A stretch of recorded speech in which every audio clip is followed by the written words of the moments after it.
Congolaises, Congolais, mes très chers compatriotes. En ce jour solennel du 30 juin 2026, notre nation célèbre le 66e anniversaire de son accession à l'indépendance. 66 ans se sont écoulés depuis ce jour historique où le peuple congolais, après de longues années de domination coloniale, s'est levé dans sa dignité pour affirmer devant le monde son droit inaliénable à la liberté, à l'autodétermination et à la maîtrise de son destin. Le 30 juin n'est donc pas une simple date de notre calendrier républicain. Il est à la fois une mémoire, une promesse et une responsabilité. Il est la mémoire de celles et ceux qui, par leur courage et leur sacrifice, ont ouvert le chemin de notre liberté. Pour eux, l'unité, la dignité et la souveraineté du peuple congolais avaient plus de valeur que leur propre vie. Il est aussi la promesse faite à chaque génération de ne jamais renoncer à l'idéal d'un Congo libre. Très chers téléspectateurs, bonjour, bonsoir, ça dépendra de l'heure que vous nous suivez. Merci de votre fidélité que vous ne cessez jamais d'accorder à votre chaîne Magique Info Plus 243 TV. Aujourd'hui, comme l'actualité nous oblige, aujourd'hui la RDC célèbre son 36e anniversaire depuis l'indépendance de la RDC. Aujourd'hui, nous avons l'honneur de recevoir sur notre plateau dans le cadre de l'émission. À votre avis, c'est une émission qui donne l'accès à tout le monde. Aujourd'hui, nous avons reçu M. Benjamin Kapena. Lui-même doit se détailler en long à l'âge. Bonjour monsieur. Bonjour chers journalistes. Comment la santé? Dans la santé, ça va. Aujourd'hui, c'est le 30 juin. Comment vous avez accueilli d'abord cette journée? Oui, merci beaucoup. C'est une journée qui nous rappelle l'indépendance de la RDC face aux défis auxquels nos alliés, nos aînés, nos alliés, nos ancêtres ont fait face, entre autres Lubumba, Kasavubu, Liao, ainsi de tous les autres compagnons qui ont eu à se sacrifier. Et ça nous rappelle tant de peines, tant d'engagement et autant de la volonté émise pour que le Congo retrouve son indépendance. Aujourd'hui, nous sommes devenus victorieux. Nous sommes en train de nous dire que voilà le Congo que Lubumba nous a laissé et nous devons assurer sa grandeur. Pourquoi vous vous maintenez toujours sur le leadership? Lumumba, c'est parmi les leaders qui ont dit non, les autres ont voulu que ce soit un Congo divisé, un Congo partagé, où on doit donner l'accès à plus, où on devrait trouver plusieurs pays au même moment.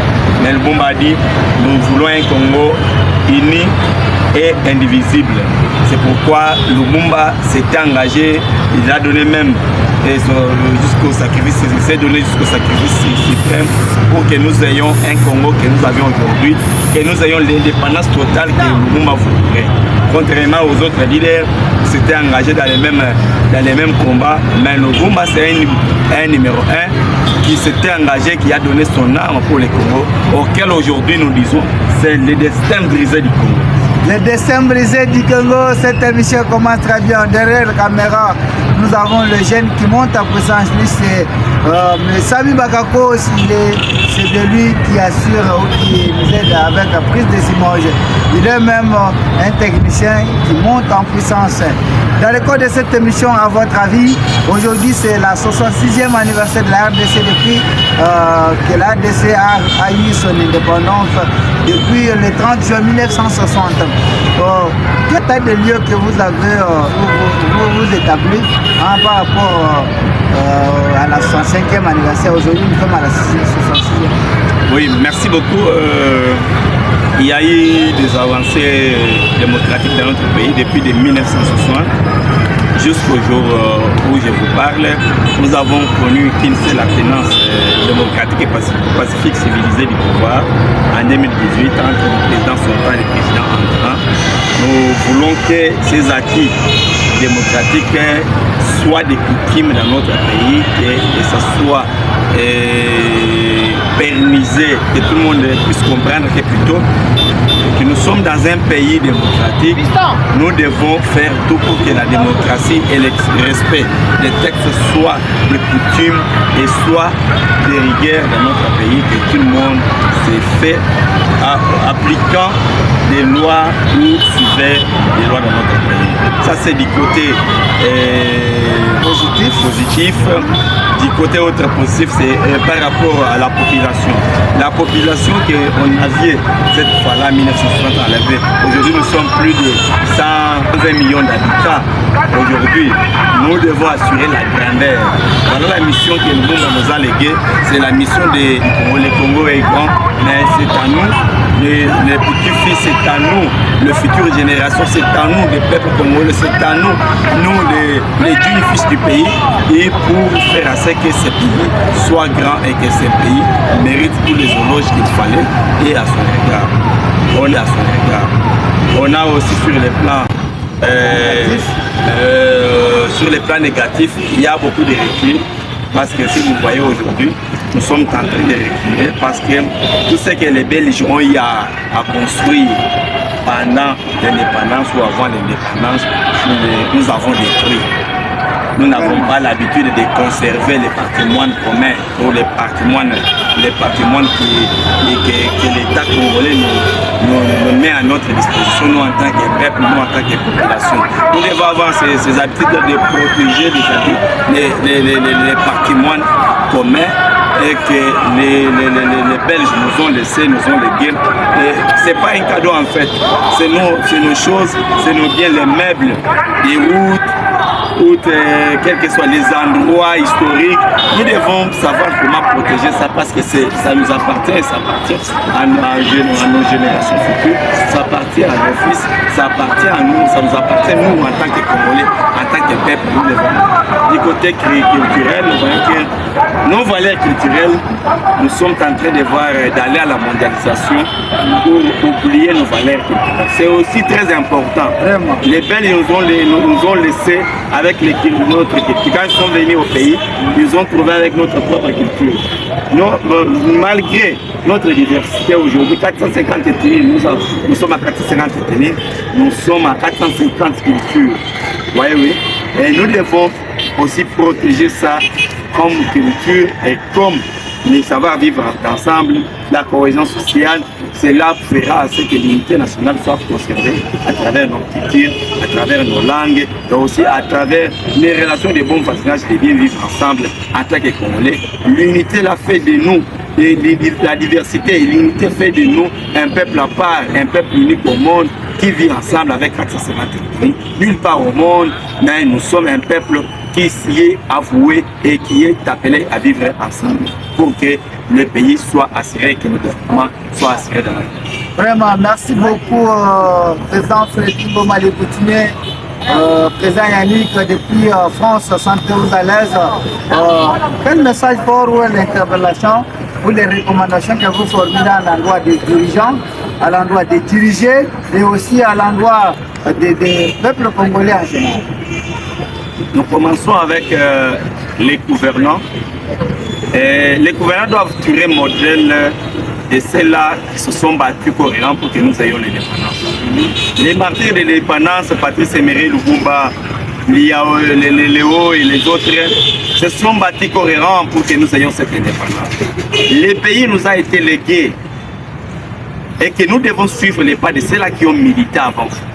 Vous ne serez plus éternel dans les postes où vous êtes, dans l'institution, dans la politique, vous ne serez pas éternel, mais faites quand même du bien pour qu'on parle de vous, pour qu'on parle de vos enfants, pour qu'on parle de votre famille, pour qu'on parle de votre nom, demain ou lendemain, pour qu'on parle de votre gestion. Ça, c'est notre pays. Nous devons faire tout pour que vous soyez redevables. Soyez redevables à la population. Sachez qu'aujourd'hui, vous êtes au pouvoir, ce n'est pas vous qui sera toujours au pouvoir, mais faites bien pour que demain ou le lendemain, que le pays parle de vous éternellement et qu'on tire de vous des modèles que nous devons enseigner aux générations futures. À la population, ne cessez jamais d'être engagé, ne cessez jamais de se mobiliser, ne cessez jamais de se mettre debout pour parler et pour exiger au gouvernement la redevabilité. Nous devons être regardants, nous devons être engagés Nous devons être debout pour exiger de ces gouvernants la redevabilité. C'est notre pouvoir. Nous sommes un peuple souverain, un peuple indépendant, un peuple uni. Nous devons obliger au gouvernement, au gouvernement d'être redevable à notre population, de savoir que s'ils sont là, c'est pour la population, ils doivent servir la population. Nous appelons aux jeunes Congolais, Lumumba et les consorts, quand ils ont milité pour trouver l'indépendance à l'époque, ils étaient jeunes. La grande majorité, ils étaient moins de 60 ans, moins de 50 ans, moins de 30 ans. Aujourd'hui, nous avons aussi l'opportunité. Voici le pain sur la planche. Voici l'opportunité. Voici l'occasion. Que cette indépendance nous rappelle tant de sacrifices, tant de peines que les autres ont sacrifiés pour que nous soyons indépendants. Mais nous disons aujourd'hui que voici les conditions auxquelles nous vivons. Voici les conditions du peuple congolais. Voici les conditions socio-économiques. Voici autant de jeunes qui sont au chômage. Mais nous sommes en train d'observer. Or, c'est nous qui représentons les pourcentages le plus élevés de la population congolaise. Pourquoi nous vivons ici? Pourquoi nous devons rester ici? Soyons debout, mettez-vous debout, battons-nous pour qu'un Congo soit meilleur, pour que ce Congo nous appartienne, pour que tout ce que les dirigeants font nous appartienne et nous revienne. Les dirigeants sont là, ils doivent savoir que c'est pour la population qu'ils doivent nous servir. Nous disons non au changement de la Constitution. Nous disons non à la révision constitutionnelle autant qu'il y a état de siège et il y a état de guerre. Ceux qui sont dans la guerre, ceux qui sont impliqués dans la guerre à l'est du Congo, nous disons les pays nous appartiennent. Nous n'avons pas besoin de la guerre pour faire entendre nos voix. Il y a d'autres moyens le plus efficace à faire entendre nos voix, à résoudre nos problèmes, à résoudre nos difficultés qui n'est pas seulement que la guerre. Ce sont la guerre et revenons à notre case de départ. Nous sommes un peuple uni et revenons, nous pouvons nous mettre ensemble en tant que peuple congolais pour discuter de ce qui nous divise aujourd'hui. Les Congos nous unissent, nous sommes les fils d'une même personne, c'est les Congos. Les Congos nous appartiennent, c'est pour nos ancêtres, c'est notre Congo et nous pouvons léguer ces Congos en bon état aux générations futures. Mais mettons-nous ensemble, soyons unis pour que ces Congos nous appartiennent et que nous puissions assurer vraiment ça. Souhaitez quand même joyeux anniversaire. Joyeux anniversaire au peuple congolais, joyeux anniversaire à la jeunesse congolaise, joyeux anniversaire aux Congolais partout où ils sont. C'est pour nous et que nous souhaitons la victoire. La victoire au Nolopar, nous voulons que la Nolopar puisse gagner les matchs parce que nous avons besoin de cette qualification pour jouer pour la première fois les 8e de finale. Joyeux anniversaire à tous les Congolais, nous vous disons merci. Merci beaucoup, joyeux anniversaire également à tous les Congolais, joyeux anniversaire également à tous nos abonnés, surtout nos téléspectateurs de votre chaîne Magic Info Plus 243 TV. Juste une demande, n'hésitez pas de vous abonner parce que pour ne rien rater. Merci beaucoup.